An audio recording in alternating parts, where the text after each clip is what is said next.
Today we are entering IKEA's fourth area, the bathroom section. The vocabulary here consists only of essential items, and they are very easy to remember. Let's first look at the most common bathroom items. Towel, mirror, toothbrush, soap, basket. These 5 words are the core items of the bathroom section. You use them every day, so they are especially easy to remember. Now, let's put these words into practical sentences. I need a new towel. Do you have this mirror? Where is the toothbrush? I want this soap. Is this basket big?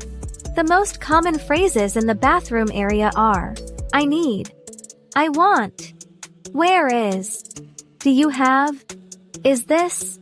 With these phrases, you can easily find any bathroom item in IKEA. Let's do a quick practice. Towel, mirror, toothbrush, soap, basket. Now, a short listening test. I need a new towel. Where is the toothbrush? Is this basket big? Perfect.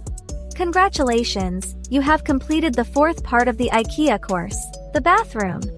In the next lesson, the final part of the IKEA series, we will explore the organization and storage section.